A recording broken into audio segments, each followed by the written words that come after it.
के recording studio सराय वैशाली।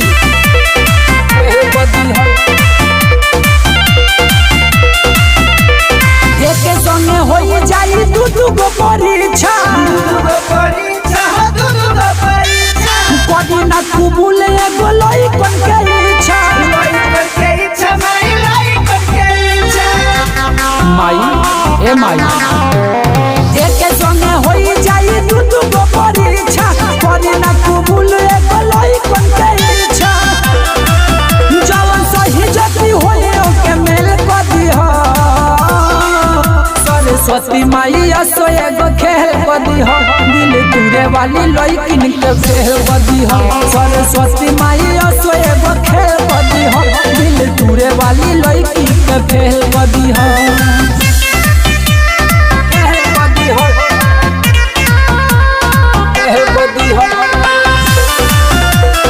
ओबी के रिकॉर्डिंग स्टूडियो सराय वैशाली।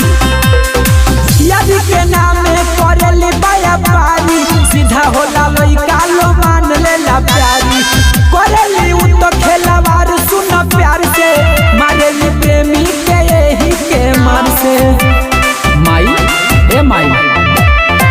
यदि के नामे करेली बाया पारी सीधा होला लइका लो मान लेला प्यारी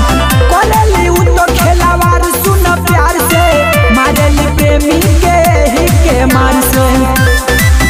जदी होई नॉलेज ओके झेल कदी हो ए माई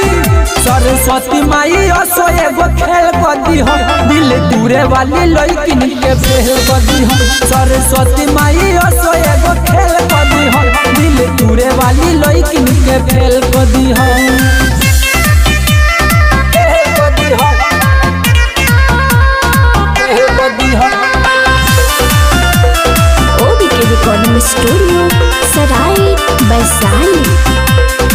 रहेला पैसा तो रहेली टिकल अजबे खेती बिया सब सीखल ई सब पे दर्दिया कृष्णा के साथे कहता मुना राय अगुता के माई सच बात बा माई रहेला पैसा तो रहेली टिकल अजबे खेती बिया सब सीखल ई सब पे दर्दिया कृष्णा बा साथे कहता मुना राय अगुता के ओकरा पेपर में कुछ तेल बेल कदी हो ए माई सरस्वती माई असो एगो खेल कदी हो दिल दूरे वाली लइकिन के फेल कदी हो सरस्वती माई असो एगो खेल कदी हो दिल दूरे वाली लइकिन सो के फेल कदी हो। ओबी के रिकॉर्डिंग स्टूडियो सराय वैशाली।